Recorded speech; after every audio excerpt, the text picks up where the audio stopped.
Bank of Ghana governor to retire on April 1.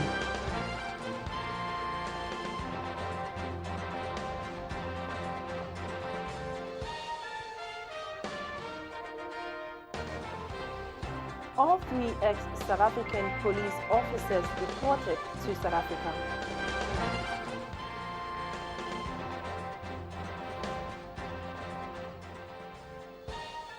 And hijacker on domestic Egyptian flight surroundings.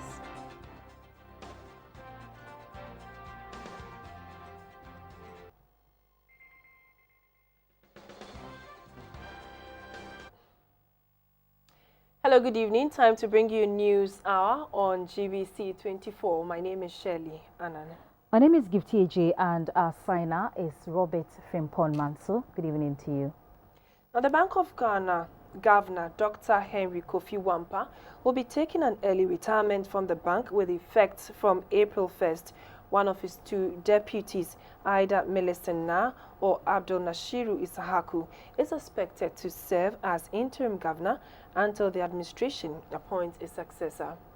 Dr. Wampa was appointed amid fiscal imbalances in the economy due largely to election spending in 2012 and a public sector wage bill that complicated the task of managing the money supply. Dr. Wampa responded with a string of monetary policy reforms. As a member of the economic management team, he helped negotiate a $918 million program with the International Monetary Fund last year amid achieving macroeconomic stability. But Dr. Wampa has also taken a lot of stake for the bank's failure to effectively monitor the Bonaf-based microfinance firm DKM, which has gone under together with huge amounts of customer deposits. DKM is now facing liquidation. On the line is Mr. John Gatti, a senior lecturer in economics at the University of Cape Coast. Good evening, sir, and thank you so much for joining GBC24. Hello, sir. Good evening to you. In your view, the governor's exit at this time, especially where we are in an election year, is it the right thing to happen? Well, normally, one would not be expecting such a thing to happen. But one will recall that the governor, per his contract, can exit before his retirement time. So we will also need to treat this as he exercising his democratic right to exit before his retirement in August. Beyond that, I also believe that he occupies a sensitive position. Being an experienced person in the job, I think he would have consulted with the key stakeholders involved in managing the sector.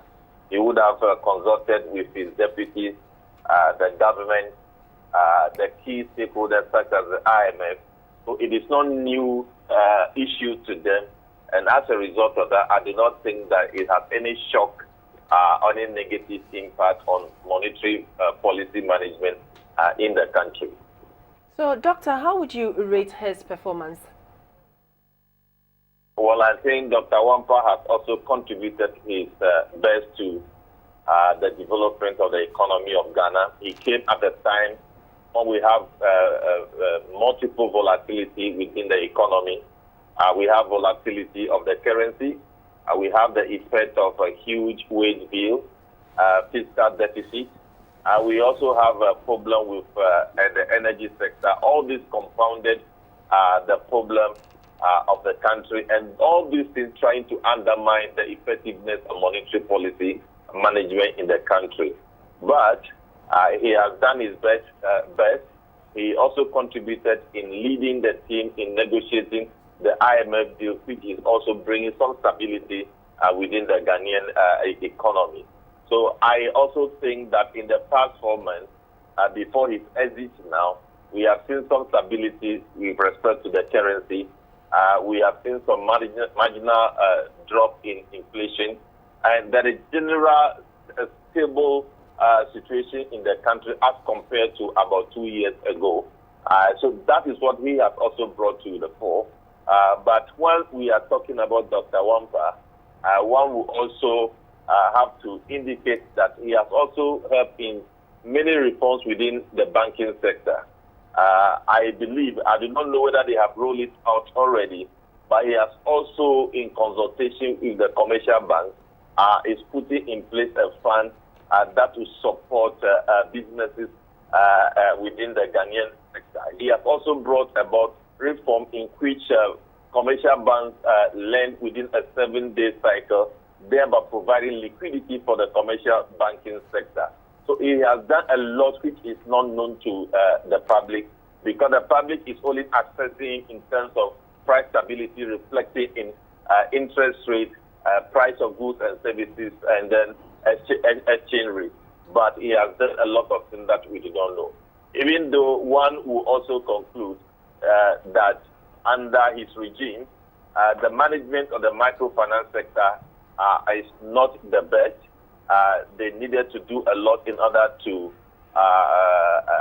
regulate that sector so that the immense benefit microfinance has for economic growth and development will not elude the country. To succeed Dr. Wampa, two names have come up, Mr. Melisina and Abdul Isahaku. Among the two, who do you think is better cut or shaped for the job? Remember, it is the duty of the president to appoint the governor of the Bank of Ghana. So I do not think that we should speculate on this matter, but what we should be thinking about is what should drive the choice of the governor of the Bank of Ghana. I believe in my mind, microfinance sector contributes a lot to financing micro businesses, medium-scale businesses, and it's also helping open up the rural economy and diversifying the rural economy. We need to get somebody who will be bold and to focus on that sector to grow it and regulate it effectively. We need somebody who understands the problems of the country in terms of monetary policy management, so that the management process that that person will bring on board will inure to general improvement in the financial sector of the country and provide that needed financial intermediation by the real sector of the economy to pick up. All right, thank you very much, Doctor. We've been speaking to Dr. John Gachi. He is a senior lecturer in economics at the University of Cape Coast. And now, away from that story, a Deputy Minister for Communication, Mr. Felix Ofosukwache, has confirmed to GBC24 that the 3 ex-South African police officers arrested in the Central Region for allegedly engaging in activities with national security implications have been deported from Ghana.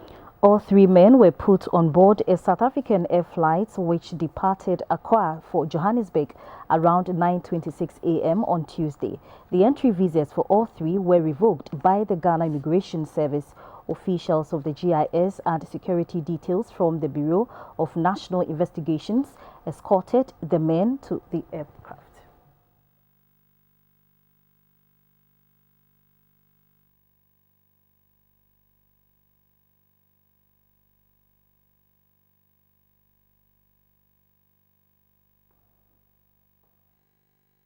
And away from that story, 2 deputy regional ministers have had the full seal to start functioning.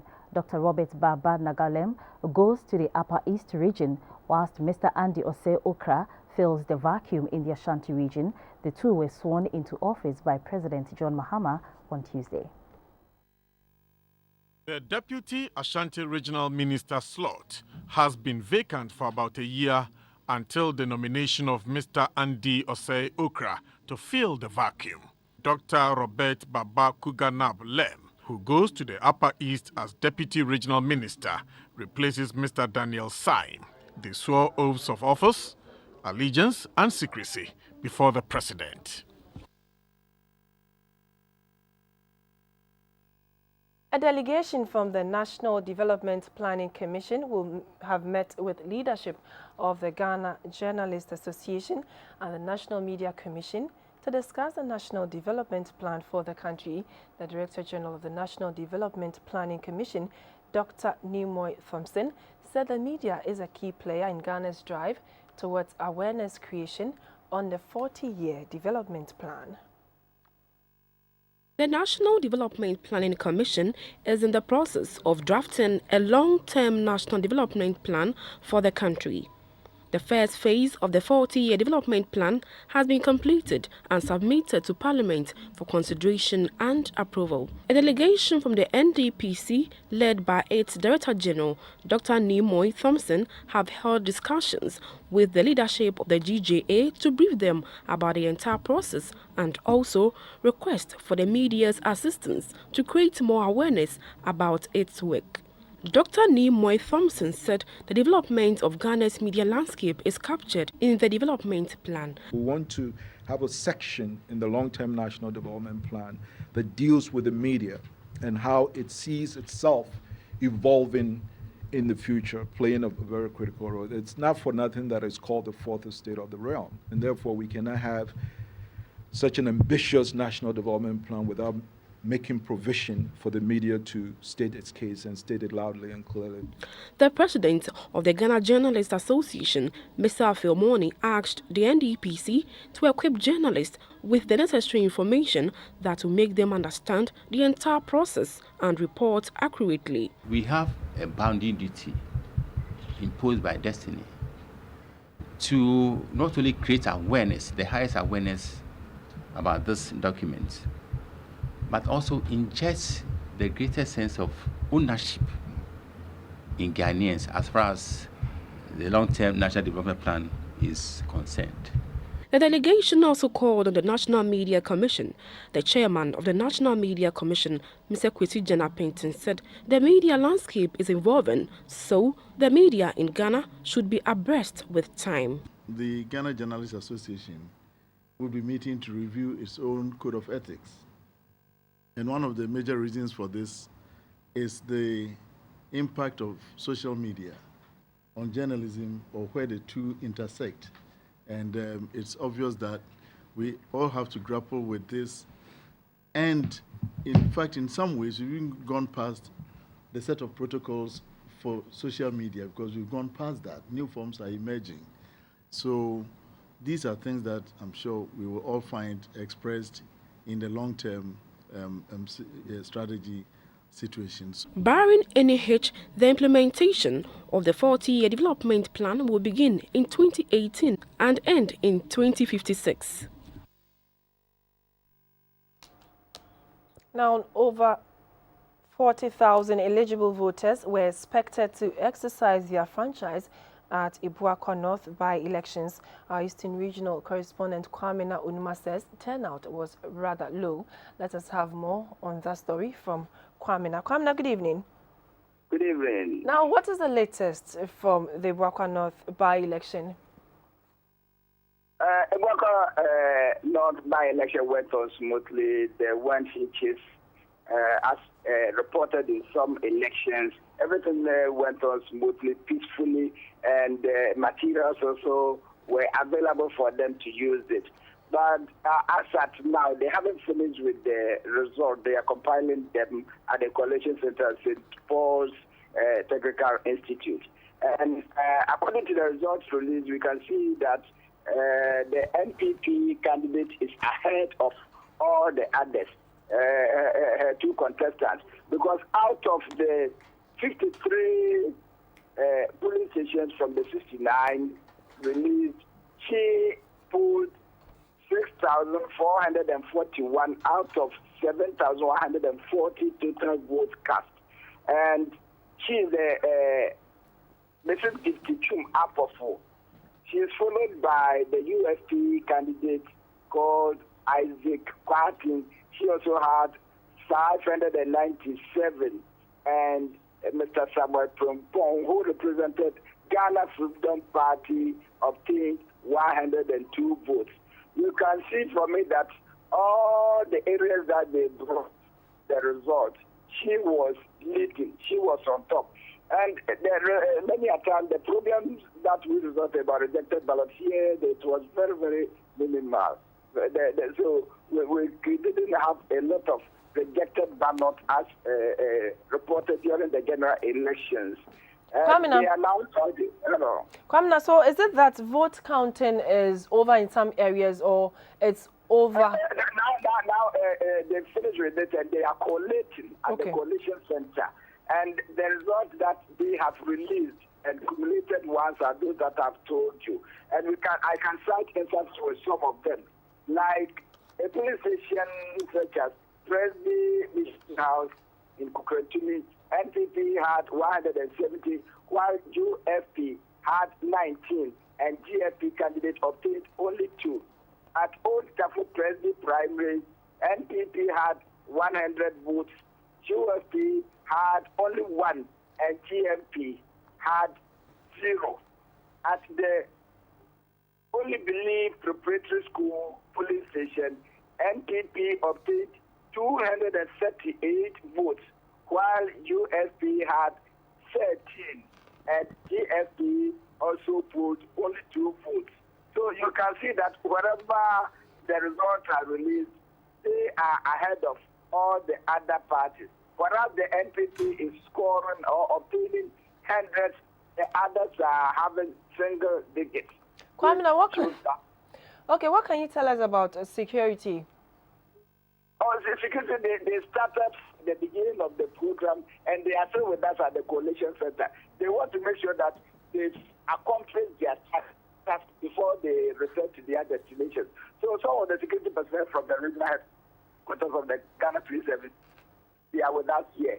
Others from the municipal divisions and the neighboring districts are also here to support them. So they are all around to make sure that everything goes on smoothly, is finalized before they depart to their destinations. Now, were there some cases of double registration or the normal verification machines breaking down?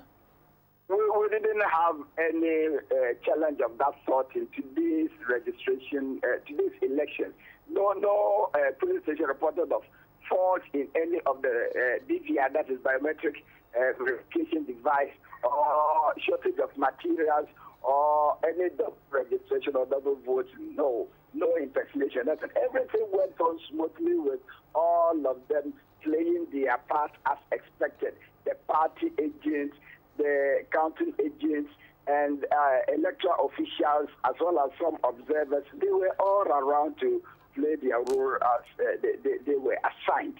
So they have also come here to conclude it, to make sure that they finish with it. And they are all praying that similar thing is reported during the general elections in November this year. All right. Thank you very much, Kwamina Onuma. We've been speaking to our Eastern Regional Correspondent, Kwamina Onuma, bringing us up to speed on the by-election at Ibuakwa North. Now, moving on, the Parliamentary Select Committee on Lands and Forestry, the Minister of Lands and Natural Resources, and the Forestry Commission have been to the Achimota School in Accra to have a first-hand view of the encroachment on the school's property.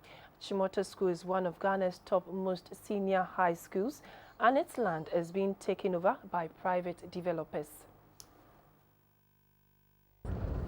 Achimota Secondary School has been battling with encroachment on its lands for so many years now. One of the year groups of the school petitioned the Speaker of Parliament, Mr. Do Ajaho, on the issue. Hence, the visit by the Parliamentary Select Committee on Lands and Forestry, the Minister for Lands and Natural Resources, and the Forestry Commission to acquaint themselves with the situation on the ground. It was found out that these lands were acquired in the 1920s for the school for future developments from the Owu family. However, the family is selling out the lands again because they believe the land has not been utilized for its intended purpose per the laws of the land. This building has been built directly on the sewage system of the school, and this is what is left of the school farm, as private developers have built on all the available space. Some of the encroachers have built walls around the school bungalows, forcibly ejecting the staff from their homes. When the minister and his entourage questioned the developers on how they managed to acquire the lands, they mentioned the Owu family. Some of them also accused the past headmistress of the school, but she vehemently denied the allegation. I did not sell any land. I'm not saying I was the one who gave her the money, right? This factory is built in between two bungalows, and when the entourage sought entry into the factory, a commotion almost occurred. This structure, surprisingly, has an electricity meter fixed on it, while this garage is illegally tapping electricity from one of the school's bungalows to work on vehicles. Illegal logging is also ongoing right on the school lands, a situation the Lands Commission says it has no knowledge of. The chairman of the Parliamentary Select Committee on Lands and Forestry, Alhaji Amadou Seidu, said the committee will send its recommendations to the Speaker of Parliament for action to be taken. Why it has space between bungalows and you take advantage to sell that space between the two bungalows, it doesn't mean that that area has not been put to use. But the bungalows are there. They've been existing since 1921. The Minister of Lands and Natural Resources, Ni Osamils, said it is important the school land is safeguarded for future use. All kinds of very important people in the society own some of the properties coming up, or own some of the properties which have already been built, and we saw that there are street names, we saw that there are electricity poles, we saw electricity has been supplied to the buildings. So it's very interesting to know, therefore, that the land belongs to Achimota, there are encroachers on the land, yet state institutions are collaborating actively. The headmistress of the school, Mrs. Beatrice Chocho Adom, hoped that the current intervention of officials will bring relief to the school. Achimota has been going to court on this issue.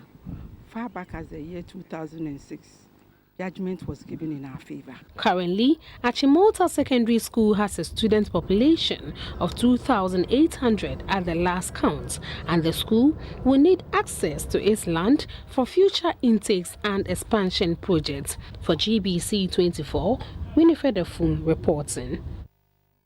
Hello again, still watching News Hour coming to you from Broadcasting House here in Accra. To other stories, asphalt roads are known for their durability and resilience, making it a highly used and preferred material for road projects.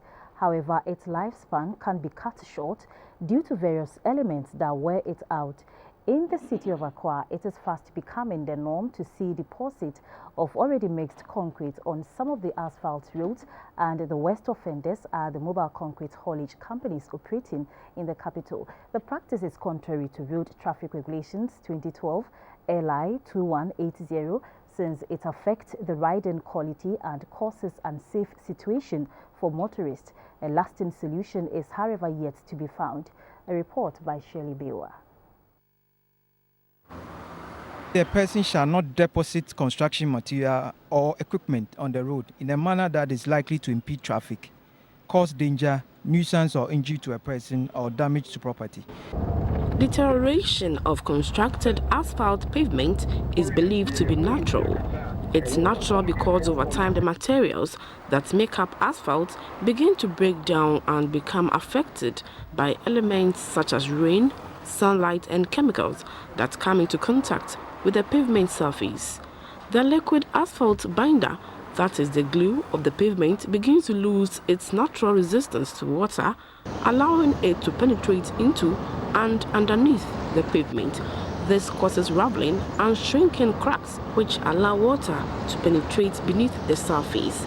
Deterioration of asphalt pavement can also be due to factors that go beyond just normal wear and tear, causing premature deterioration. This is usually due to failures in construction or human error. One such error that can be attributed to humans is the spillage of cement by concrete mixing haulage trucks onto the road while traveling to various construction sites.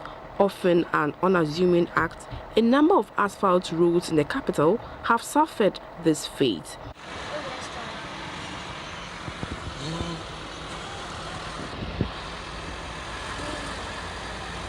Over time, the cement dry up, developing into patches on the asphalt.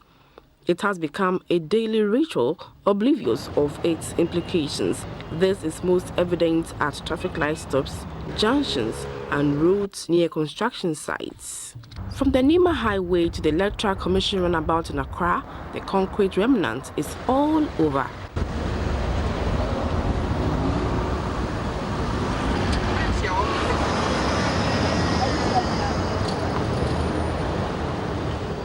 As if by design, the runabout opposite Gold House at Kalkudi has also suffered the same fate.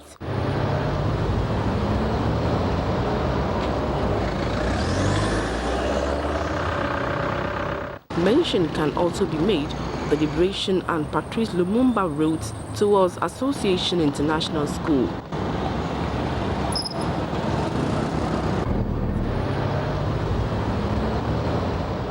The junction near Ghana Home Loans have also not been spared.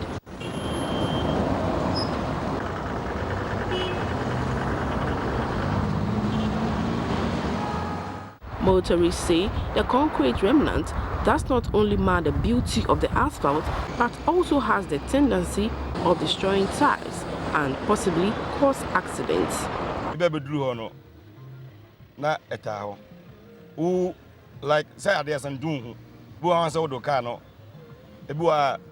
If you are not careful and you drive right into them, you can scratch your bumper or even burst your tire. And then I'm saying, Abono and Abono, it's Micha or them. And so, Onowakoka, and why in a Juma vehicle? Sir, a coin that to say, I find say, now going to say, a CV, I will be sick one as well.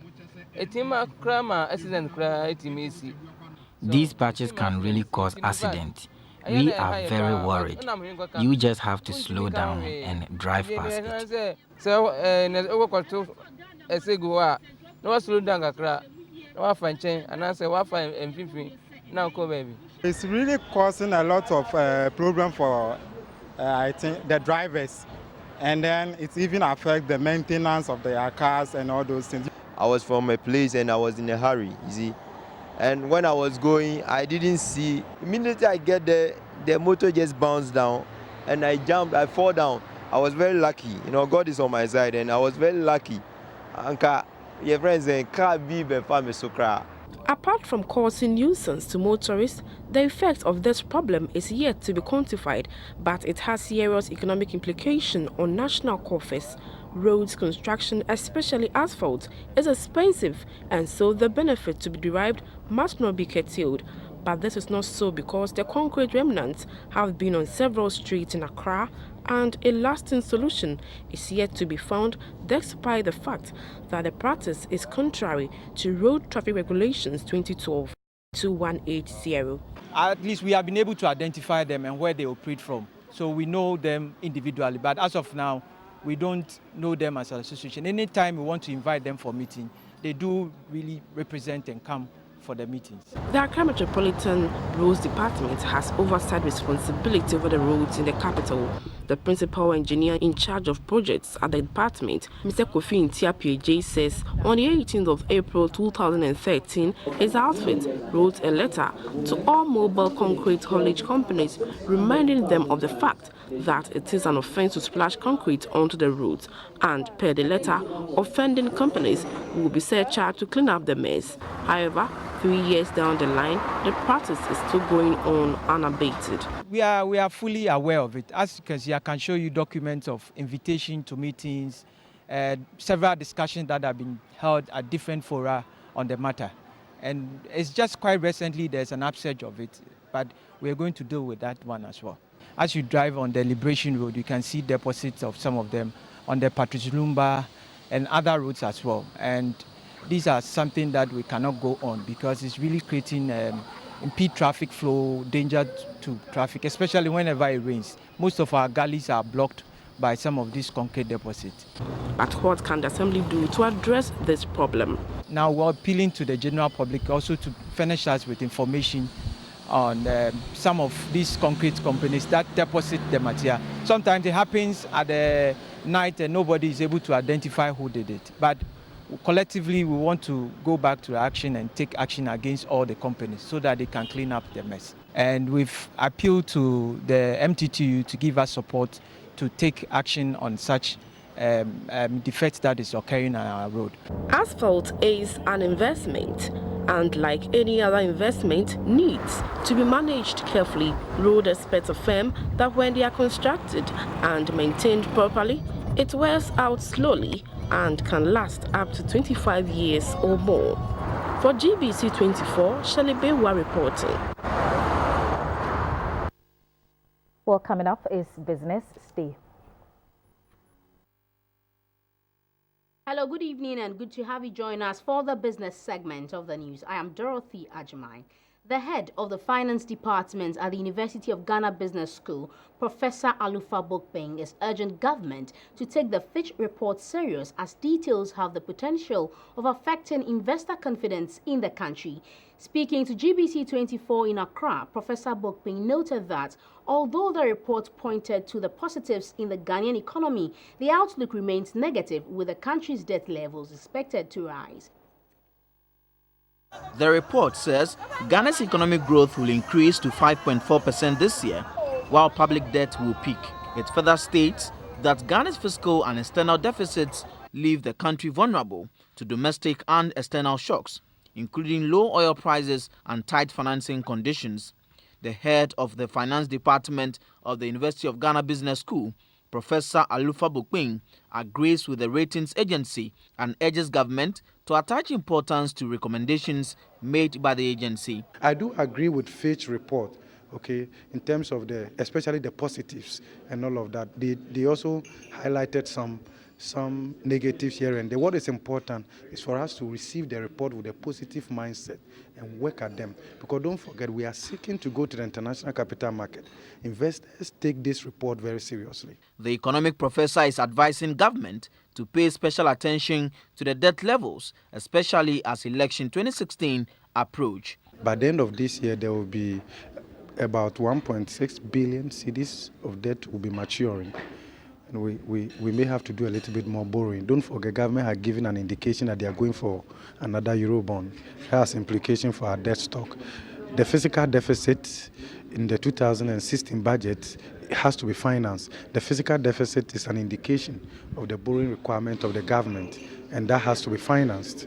The report indicates that fiscal slippage ahead of the November elections would increase inflationary and financing pressures. It, however, commended government for making significant progress on fiscal consolidation in 2015, narrowing the fiscal deficit to an estimated 7.2% of GDP from 10.2% in 2014. The Ghana Institution of Engineers, in collaboration with the Ghana Armed Forces, has officially opened this year's Engineering Week celebrations in Accra. The event is a platform to exchange ideas and experiences that will lead to sustainable infrastructural development in the country. Officially founded in 1968, the Ghana Institution of Engineers succeeded the Ghana Group of Professional Engineers as an autonomous professional body with no political affiliation. Since then, the institute has derived its authority from the Engineering Council Act 2011, Act 819, and the Professional Bodies Registration Decree NRCD 143 of 1973. The institution has the objective of promoting engineering excellence for society. The agenda for the celebration is to help bring into realization the United Nations Sustainable Development Goals, especially those to do with food and energy, water and environmental resources management. The Chief of the Defense Staff, Air Marshal Samson Oje, believes that the collaboration between the two bodies would go a long way to help solve problems of infrastructural development in Ghana. This year's conference and theme provides the perfect platform for all of us to exchange our ideas and experiences in the quest to ensure that the development of infrastructure in this dear nation of ours and Africa as a whole is done in a resilient and sustainable manner. In an interview, a former chief executive of the Kolebu Teaching Hospital, Dr. Frimpong Boateng, said Ghanaians should stop paying lip service to engineers because their services impact the economy positively. We cannot add value to our raw materials without engineering. Everything, housing, transportation, environmental sanitation, food security, everything is about engineering. This year's celebration is expected to end on the 1st of April with a presidential inauguration and a banquet. On the interbank markets, the pound sterling traded at 5 cedis 43 pesos. The dollar also traded at 3 cedis 84 pesos and the euro at 4 cedis 28 pesos. Up next is the board.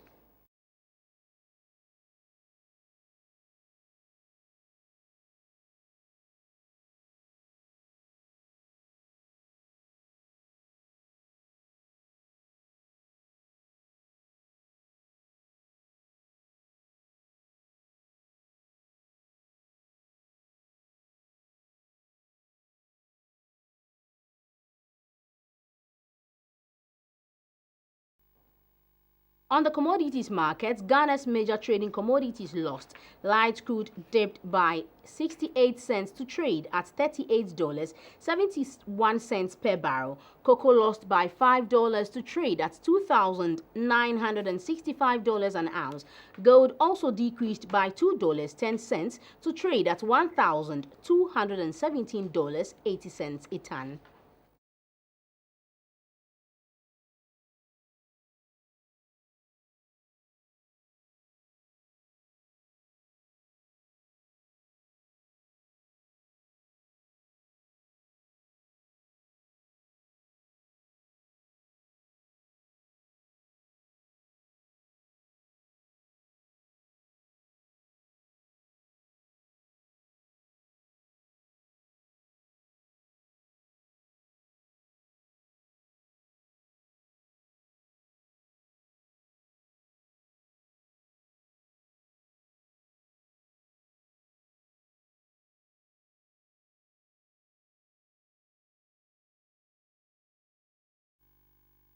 This segment was brought to you by Airtel SIC and Ernest Chemist. Insurance News is next.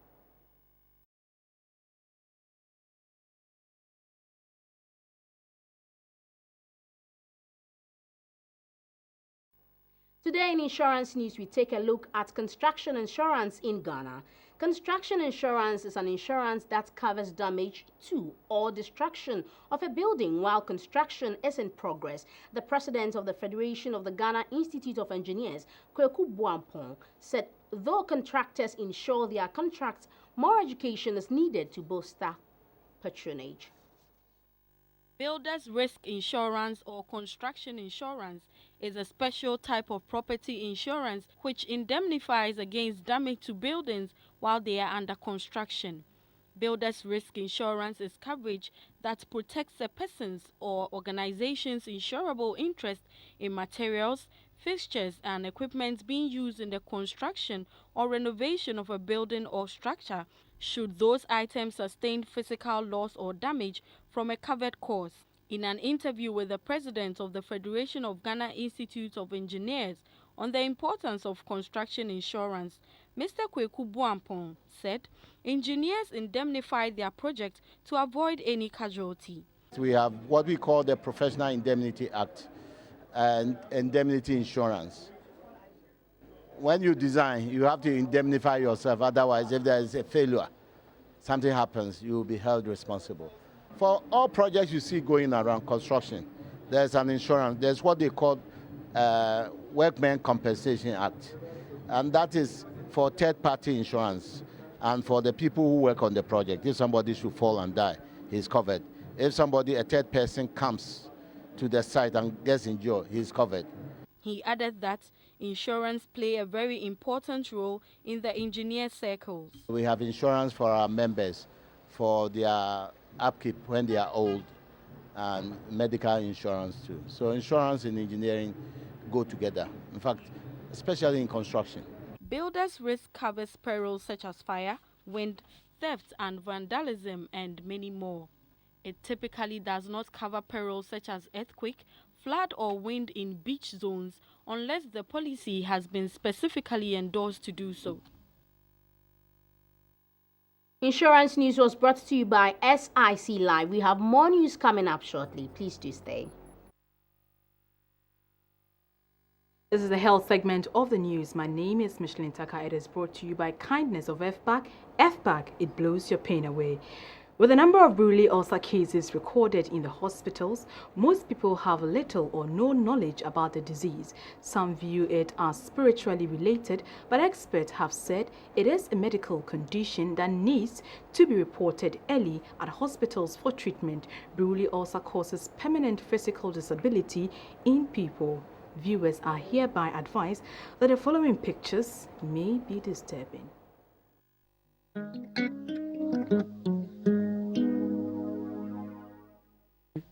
Brûlé ulcer is an infectious disease caused by Mycobacterium ulcerans.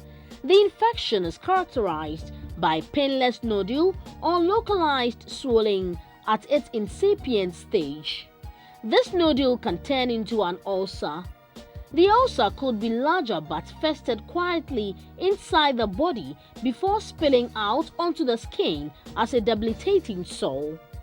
The disease in its worst forms eats away the flesh on the body and exposes the bone around the area where there are sores.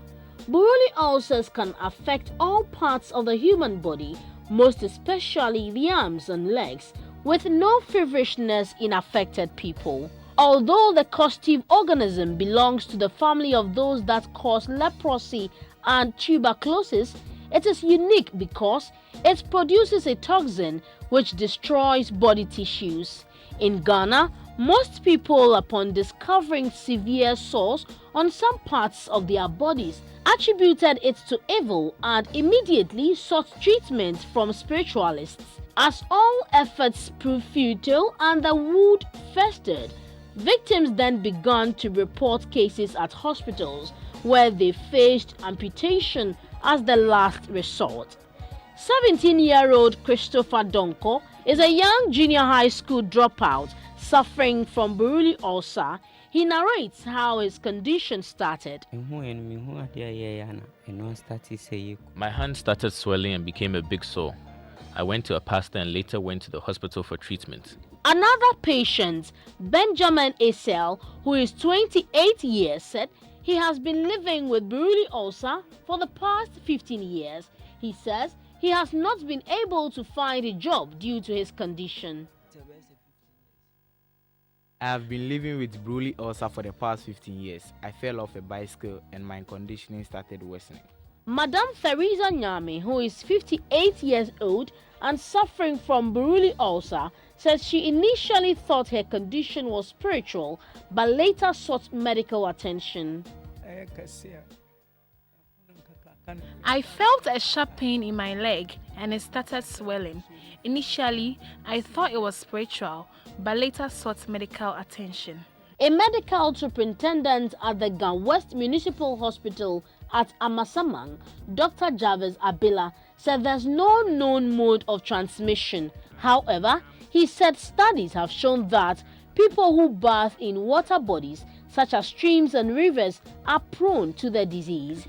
We don't know the mode of transmission yet, so we can't throw all those options away.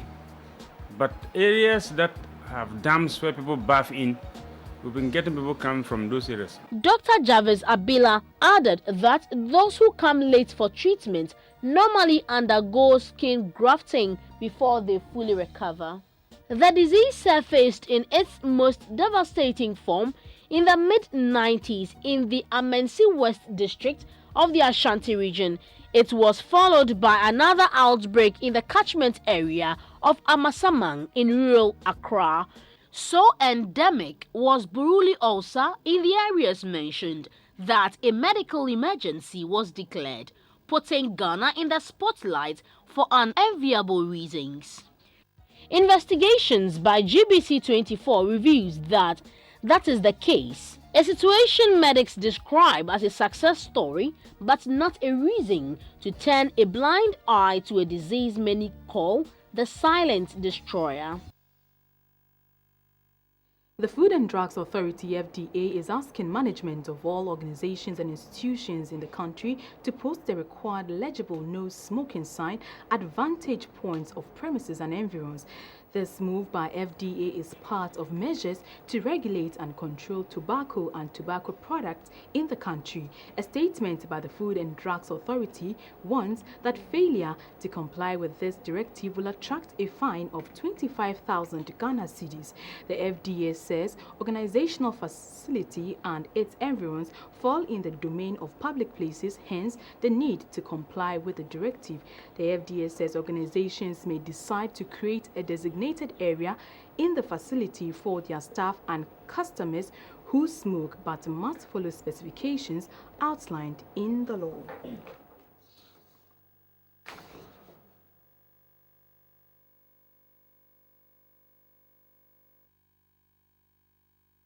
We go for a quick break. We'll be back shortly.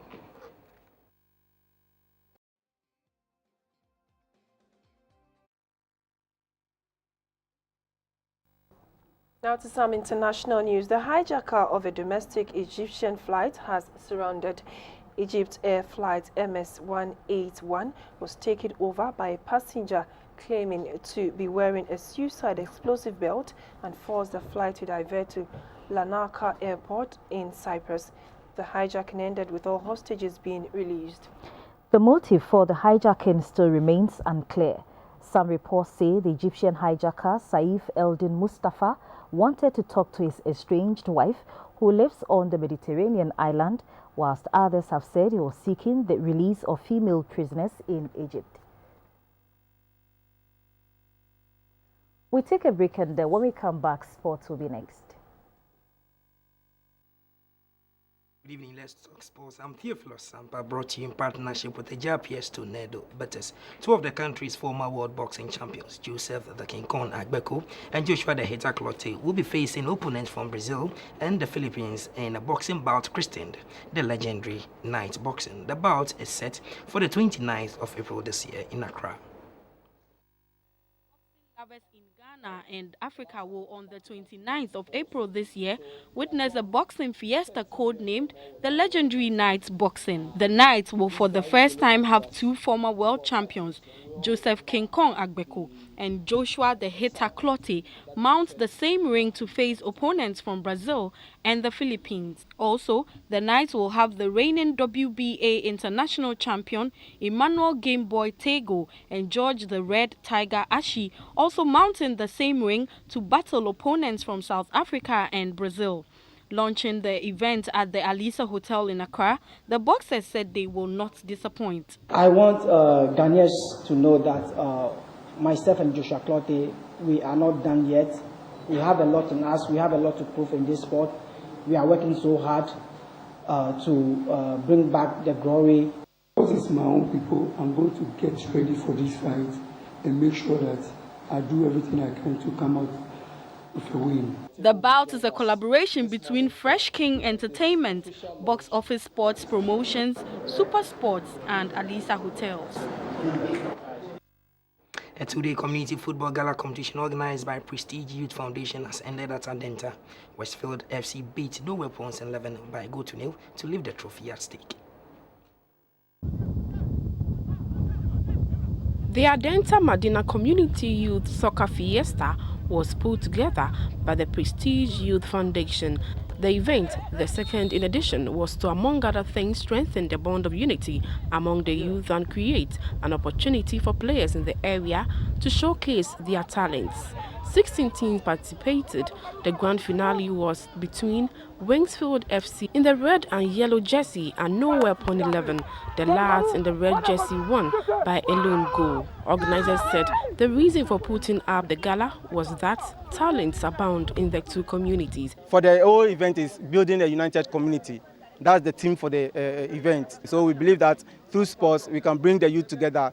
We all seek peace for this election. This event is mainly to unite all the youth in the community of Adenta and Medina and its environs. This is the second time, and we're going to continue and make it bigger than we are seeing it today. The coach of Wingsfield FC, Tani Sabatu Kaidik, said the win is a morale booster for his team. We are always ready for any tournament.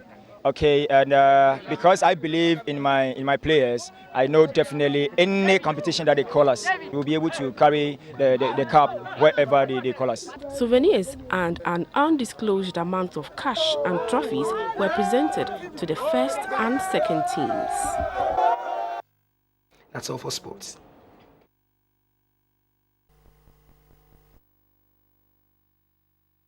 Hello, good evening. Time for the art segment. My name is Valerie Danso.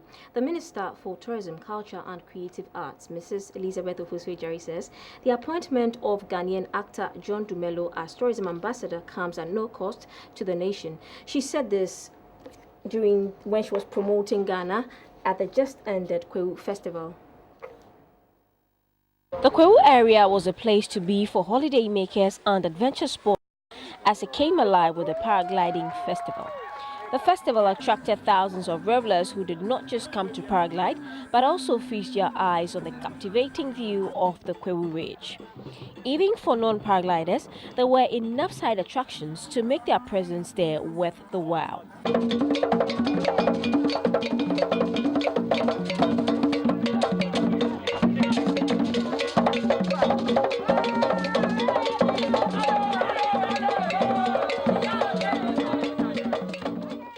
Minister for Tourism, Culture and Creative Arts, Mrs. Elizabeth Ofuswe-Jare, expressed her happiness at the success of the event. She used the occasion to talk about John Dumelo's appointment as Ghana's tourism ambassador. We have Abraham Atta and John Dumelo. In respect of Abraham Atta, we are having a discussion with the manager. We're getting a package for Abraham Atta. Interestingly, in the case of John Dumelo, he said that he was thrilled at the opportunity to be a tourism ambassador and that he doesn't want any package at all. He had already started. He travels and then he tweets. He has over 200,000 followers. So you know what happens to Ghana tourism with what he is doing. So it was a way that the ministry recognized the thing he was doing already. And we are excited that he's not even interested in anything apart from promoting tourism for Ghana. The Minister of Tourism, Culture and Creative Arts has so far appointed 2 tourism ambassadors. The minister hinted a third one would be named soon. That's it for this segment. The weather report for the next 24 hours is next. Well, before we go, reports coming in indicates that Miss Gifty Ampofo has won the Ibuakwa North constituency by-election. She got 89.60% of total vote cast. Thank you so much for watching NewsHour on GBC24. Good evening.